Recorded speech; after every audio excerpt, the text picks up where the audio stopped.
A gente sempre fala de tendência, de futuro, tende, né, a falar com um olhar muito de coisas positivas, né? Mas o que a gente tem de tendências e futuros horrorosos, né? Super negativos e que, eventualmente, uma marca, uma pessoa pode embarcar numa tendência que é ruim. Exemplo de vapor, por exemplo, né? Tipo, foi uma tendência que depois foram ver a pior coisa que tem em relação a cigarro. Quero discordar. Vai, discorda. Porque eu acho que a gente tá falando que é de uma maneira positiva, porque a gente tá falando a partir de uma lente corporativa que quer, obviamente, fazer com que os seus modelos de negócio possam atender e ter sucesso. Porém, quando eu faço o exercício mais básico de projeções de futuros, que chama EC, ou What If em inglês, eu trago uma evidência para as pessoas. Então, outro dia eu fiz isso, enfim, numa companhia que trabalha com aviação. Aí eu falei, tá bom, gente, vou trazer aqui algumas evidências, algumas mais próximas, outras, enfim, um pouco mais distantes, mas todas são aqui possibilidades. E aí uma delas era voos não tripulados, só com piloto, um piloto só, ou uma piloto. E se as pessoas escrevem, e se as pessoas não quiserem embarcar, e se o avião for hackeado, e se elas escrevem possibilidades de se. 99% das vezes que eu faço exercício, as pessoas só colocam futuros catastróficos e apocalípticos. É muito raro elas colocarem futuros positivos. Muito, mas, gente, muito raros. Aí eu falo, vocês colocaram só futuros catastróficos, vamos tentar revisitar isso um pouco? Aí eu faço mais uma rodada. Mas será que não tem conexão com o tipo de coisa que você está apresentando? Cara, eu já fiz isso em tudo que é empresa. Eu vou te dizer qual que é a conexão, na minha perspectiva. A mídia de massa, a indústria do entretenimento só trabalha com a gente futuros catastróficos e apocalípticos. Eu desafio vocês dois, eu vou dar 5 minutos para vocês dois. A gente não tem 5 minutos, é hipotético, tá, gente? Pra vocês me dizerem um filme ou uma série onde o futuro ficou, tipo, muito da hora. Olha, logo quando você fala de futuro e série, você fala de Black Mirror, né? Você fala de Black Mirror, você pode falar aquela agora do negócio do tempo. Você assistiu a do Qual? tempo? Do tempo. Negócio do corpo. Corpus. Você pode falar de Exterminador do Futuro. Você pode falar The Walking Dead. A gente pode falar de um milhão. Mas é porque o desconhecido assusta, né? Mas existe... por isso. E aí você já tem essa demanda ali. Assim, se você for perguntar para a cada 100 pessoas, provavelmente a maioria vai ter um pouco de receio em relação ao que não sabe o que vem pela frente. É natural. Mas eu acho, aí, propondo aqui uma reflexão, eu acho que a gente pode pensar no futuro sem qualidade. Sem qualidade no sentido assim, ele não precisa ser uma coisa ou bom ou ruim. É o que eu falei, um futuro ele acontece.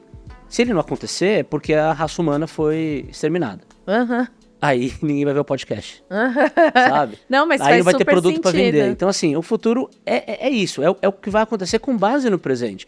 E, infelizmente, a gente tem hoje um cenário mundial negativo, né? Você tem vários conflitos geopolíticos, você tem uma consequência climática absurda, né? Com impactos gravíssimos para uma série de populações, especialmente as populações mais vulneráveis. Então, se você perguntar sobre o futuro nesse cenário, é natural que a expectativa seja pior. Mas é claro que se você olhar os avanços da medicina, por exemplo, eu tive no Web Summit Lisboa recentemente, no ano passado, via Futuros Possíveis, né, para a gente acompanhar, e teve uma discussão muito interessante sobre o futuro da longevidade. A expectativa é de que sim, em breve pode haver uma nova droga que faça com que as pessoas superem os 100 anos com qualidade de vida. Esse futuro não é bom? Aí quando você vai olhar para o outro lado em relação, sei lá, a empresas de saúde, né, de seguro de saúde, esse futuro é péssimo, porque elas vão estar por anos ali, 150 anos. Quando a gente olha para recursos, que acho que essa é a parte interessante. Ou recursos. E você depende do recorte, o mesmo futuro pode ser negativo ou positivo. São desdobramentos. E aí a empresa que tem que se preparar para isso, ela tem que trabalhar com todos os cenários. Então, ok, qual é o cenário para sustentabilidade? Qual é o cenário da experiência do consumidor? Para onde as coisas estão indo, né? O consumidor vai querer interagir com a minha marca, se sim, através de qual canal? Né? Esse negócio de metaverso vai vir em algum momento? Eu preciso estar lá, não preciso estar? Quer dizer, são cenários. A partir disso, vai direcionando, de acordo com as evidências que você colhe. Lá na SGSW, eu assisti a palestra de dois 2 pessoas que são das maiores futuristas, enfim, do mundo, que é o Kevin Kelly, que eu era louco pra ver a palestra dele, e eu preciso dizer pra vocês que eu dormi 3 vezes. Nossa senhora. Foi muito chato. O conteúdo era ruim, o conteúdo não era ruim. Eu tava cansado do evento, mas foram os piores slides que eu vi numa apresentação. Porque, cara, eu acho que ele tem 280 anos, eu tô sendo etarista, mas ele ficou sentado num banco falando num palco escuro com slides de PowerPoint, tipo template Windows 95. Então é muito difícil de acompanhar. Escurinho, depois do almoço, eu já tinha comido pouco. Quem é que já era tipo o 5º dia de evento, a minha amiga teve que me cutucar. Mas, enfim, eu tô contando isso porque ele tava falando, obviamente, de inteligência artificial generativa, que era o assunto, etc e tal. E aí a abordagem que ele tinha de que todo mundo ia ter um assistente pessoal muito mais sofisticado para fazer todas as tarefas que você não queria fazer. Ótimo, ele trazia essa exatamente, essa perspectiva positiva. Porém, quando você assistir da Amy Webb, que formou uma fila quilométrica e etc, e ela é muito divertida, ela é muito boa de palco, é o oposto dele nesse sentido, ela tinha enviado um relatório de 160 e poucas, sei lá quantas, gente, não vou lembrar, tendências. Só que para toda tendência ela trazia o cenário positivo e o cenário negativo.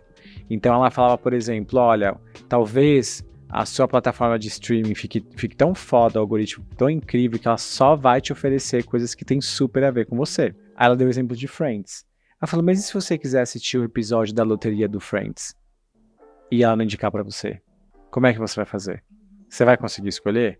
Então esse era o cenário negativo, né? Que o cenário positivo é eu ser só apresentado a coisas que eu vou amar. Então eu acho que essa e aí ponderação... você também vive numa bolha que você não sabe. Pois é, mas... Você terminou? Não, pode chamar.